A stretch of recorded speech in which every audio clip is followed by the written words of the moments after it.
गबरू Tuskers द्वारा एक fire safety and response handbook तैयार की गई है। इस हैंडबुक में कैरिकेचर्स और आसान भाषा की मदद से फायर फाइटिंग से जुड़े इंपॉर्टेंट टॉपिक्स को समझाया गया है। साथ ही हर टॉपिक के नीचे रेलेवेंट अथॉरिटी भी दी गई है। आइए आग की विभिन्न कैटेगरीज को समझते हैं। क्लास ए फायर लकड़ी, कागज, रबर और प्लास्टिक में लगती है। इसे पानी या फोम से बुझाया जा सकता है।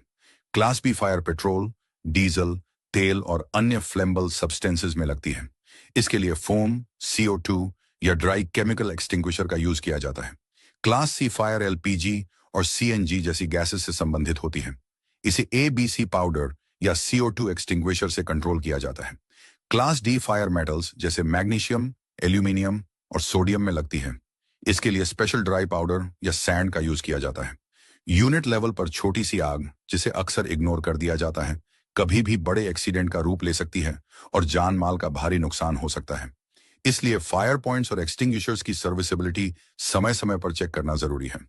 यूनिट मैगजीन के पास स्टैटिक वाटर टैंक उपलब्ध होना चाहिए तथा हाइड्रेंट सिस्टम ऐसी अरेंजमेंट में होना चाहिए कि उनके बीच की दूरी 30 मीटर या उससे ज्यादा हो।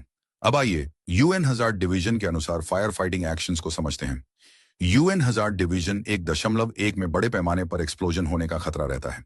यदि इस कैटेगरी के एम्यूनिशन में आग लग जाए तो किसी भी सिचुएशन में फायर फाइटिंग का प्रयास नहीं किया जाना चाहिए। सभी जवानों को तुरंत वार्निंग देनी चाहिए, एरिया को इवैक्यूएट करवाना चाहिए तथा निर्धारित सेफ डिस्टेंस पर चले जाना चाहिए। UN हजार्ड डिवीजन 1.2 में मुख्य खतरा उड़ते हुए फ्रैगमेंट्स का होता है। ऐसी सिचुएशन में अवेलेबल फायर प्रोटेक्शन सिस्टम्स को तुरंत एक्टिवेट किया जाना चाहिए। फायर फाइटिंग केवल कवर या सेफ्टी बैरियर के पीछे रहकर ही की जानी चाहिए।